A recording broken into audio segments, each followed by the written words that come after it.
What's up, guys? It's Caliber here. And you're muted. Beast. Yeah, Sarah. And I went to the vape shop.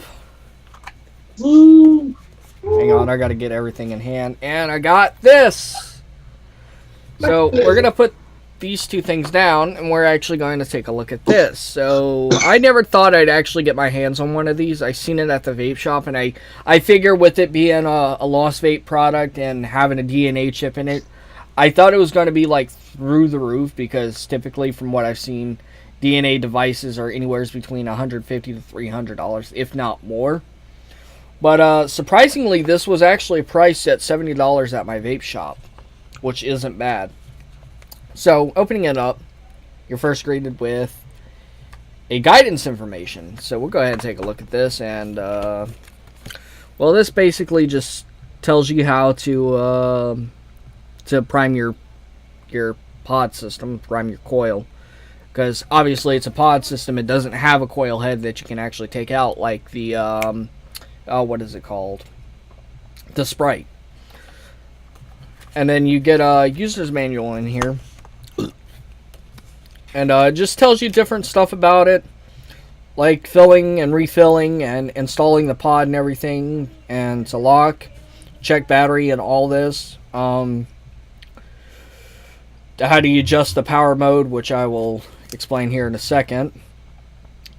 And to set replay and all that, because like I said, it is a DNA device, so it is DNA able. It's pretty much a 40-watt device.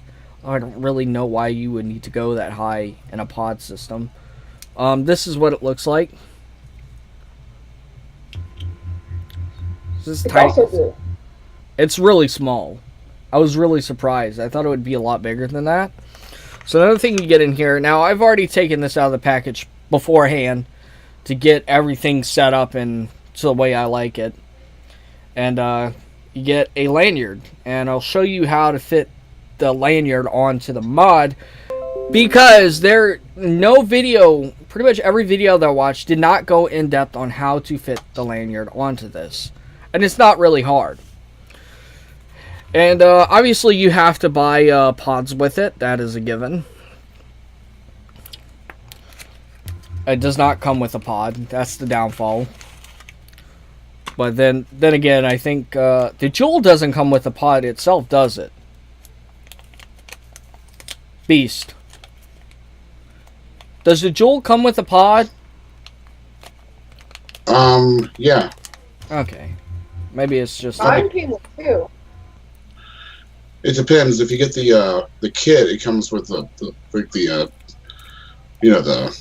sample pack, and then the regular Juul with the piece. Then it just comes with the one. Yeah. So this is. It costs more though with the other one though. This is what the pod looks like. Just a box, really, or not really a box, more of a rectangle than anything. A half-assed rectangle, put it that way. Now, to install it, you can do it two ways. You can actually push it down until it clicks, but I prefer to do it this way. It just feels more comfortable to me, and it snaps in there. And 5 clicks to turn her on. 1, 2, 3, 4, 5. All right. 5 clicks, turn it on, and you're. Oh, hang on. Where's the button? It's so tiny. Yeah, it is. It's like a vape for a bee. It's a vape for a bee. Is that what you said?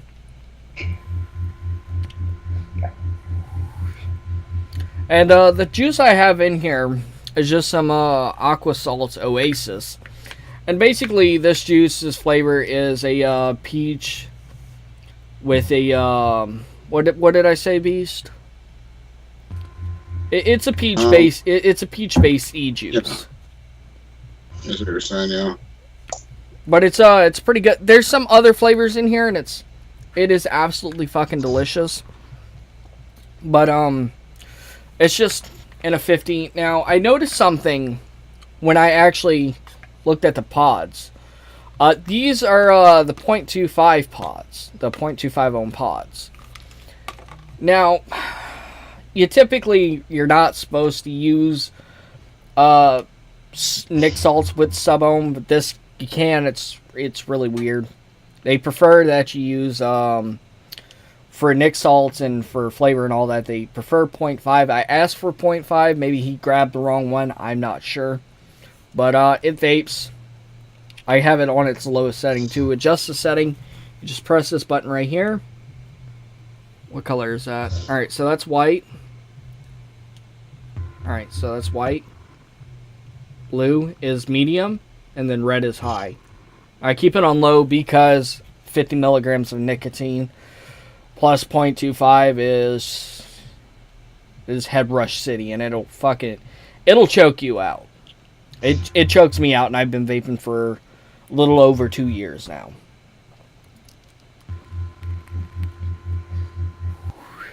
It does need to be charged, however. But to put the lanyard on, it's actually quite simple. I'll actually do it from the top here because it's a lot easier. So I'm not hitting all kinds of buttons. So to put it on, and it should have been self-explanatory.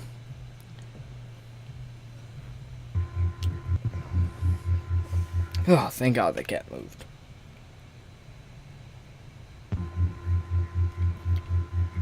Oh God, the cat's back. Yeah. It's a little fiddly to put on.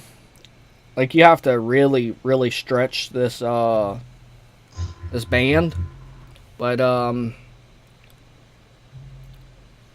that's how you put it on. I'll take my glasses, my headphones off, not my glasses. I don't have glasses on right now.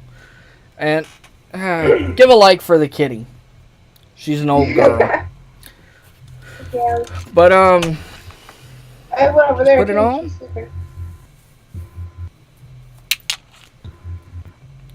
Alright, so you gotta get down. And it just hangs like that. Now I'm just gonna leave that there for the rest of the video. So, I want to actually point some things out when moving over to Nick Salt, or if you happen to try and get off cigarettes with nicotine salt. Take it easy, because you can make yourself really, really sick. Because these don't come in like you can get them in 6, but when you're high up here in the 35 to 50 range, that's a lot of nicotine. And don't do as I do.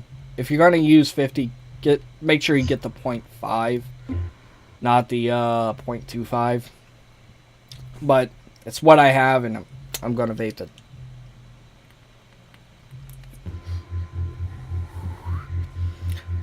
It does have a airflow adjustment, which is pretty good on a pod.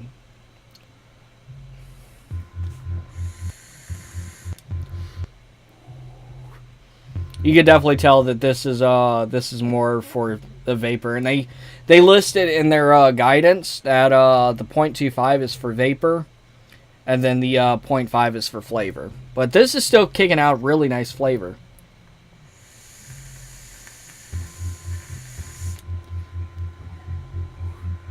Kicks out some vapor, and it's, like I said, it's not even fully charged. It's almost dead.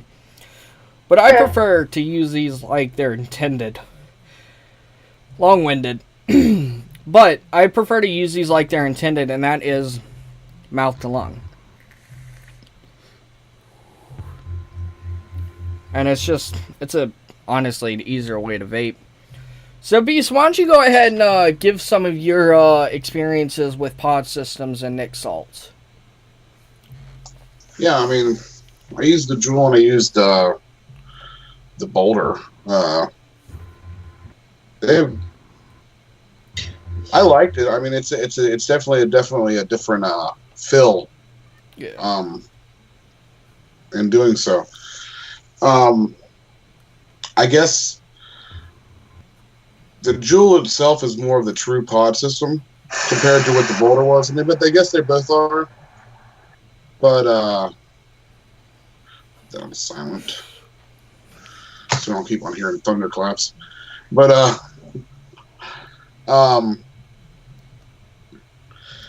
I didn't think it was something I could like. I definitely couldn't switch off to that all the time. Yeah. It's definitely would get me by, and then I would just need a regular vape later. But it gave me what I needed at the time, I guess.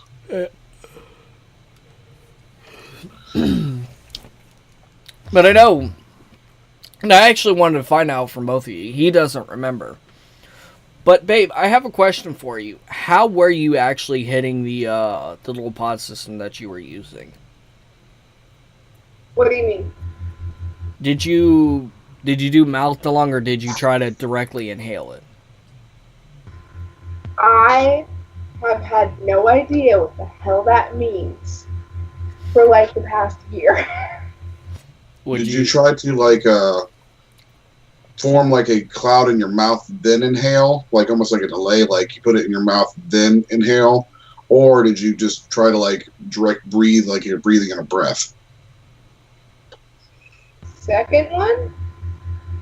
That try. It may make you cough. I am going to warn that. But try. I just want you to try just this once to draw it into your mouth, then pull it into your lungs, and I guarantee you won't have the lightheadedness, because what you're trying to do is you're trying to strain yourself because you're trying to pull so much through, and it doesn't work. Or I could just not use the pod, as I have no idea how to do what you just said. Let me see if I get Alright, so where's the button? Okay, well, I'll hold it this way because this is what I'm normally used to.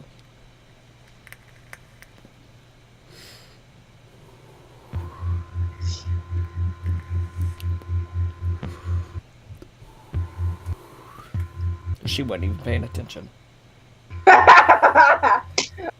Story. Alright, watch.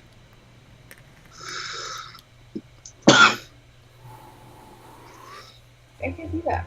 Huh? You can't do that? No. I guess it comes natural when you start smoking. If I were to do that, I think I would probably like. Okay, you're talking to someone who tries to accidentally inhale liquids and then ends up coughing for like an hour. Yeah, you got a point on that one. Let's not make my vaping experience any more complicated than it needs to be, because the lung area isn't a great area to be messing with on me. Yeah, no, that is very true. I didn't think about that, but I will say that I'll say it on this note. Pods are not for everybody. They're literally not. Some people can get away with them, like I can get away with using them because I know how to do a mouth to lung. But some people just like the airiness, like Beast likes the airiness of a dripper or a tank or something of that nature. And then you're used to the airiness as well. So out of you vaping for a year? How's that working out for you? It's fine. So aside from the pod, you don't get lightheaded from just normal vaping like I typically do? What? Have you had No, edibles? I didn't hear you. All I caught was that I normally do. All right, so out of being lightheaded from the pods the way you were hitting them, right? You don't get lightheaded from normal vaping? I wasn't lightheaded. I was nauseous. Okay, well, then I don't know. It didn't make me lightheaded at all. I was nauseous. A pod makes me nauseous. And I'm pretty sure, I don't know why the fuck it makes me nauseous, actually. That's a hard one. I don't know. Maybe okay. Because I can't give it the benefit of the doubt here. Because it is from AliExpress, everything does seem legit, but you might be allergic to the type of metal that's used for the coils. It's not metal. You do realize that to make coil, you have to have metal, right? Oh, the metal in the coil. No, I don't think so. Because if they say use something like stainless, see, I've seen people who cannot use I'm nichrome. pretty sure it has something to do with the airflow, because if I close off the airflow to any of my RDA or my tank, it makes me nauseous too. Yeah. You know what? My insides are a bloody, delicate flower. Okay, we don't play with them. Okay. I'm sure somebody will one day when I'm laying on a freaking steel table and someone's messing with my insides, then they can play with them. But not right now. Well, the only thing I can think of in that instance, and this may not be correct, but I personally experienced it. So this is my personal experience. I noticed when I first hit this, the airflow was all the way off, and it was... See, the thing when you mix a vapor, when you mix air with vapor, right? It kind of dilutes it. So it's not as strong. When you cut that airflow off, in nicotine's case, it is a fucking killer on your lungs. So what could be happening is, are you using juice with nicotine? Were you using juice with nicotine in it?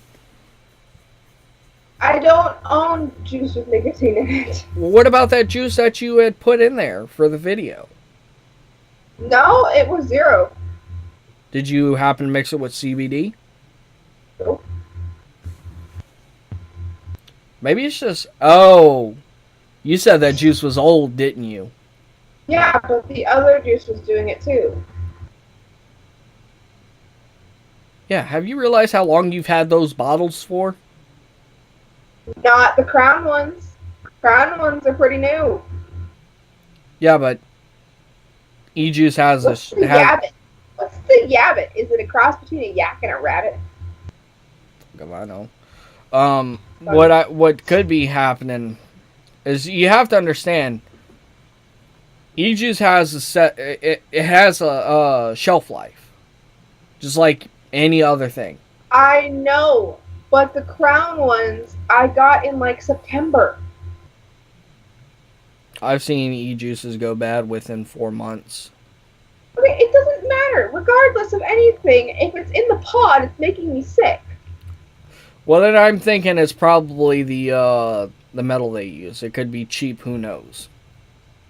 Ooh.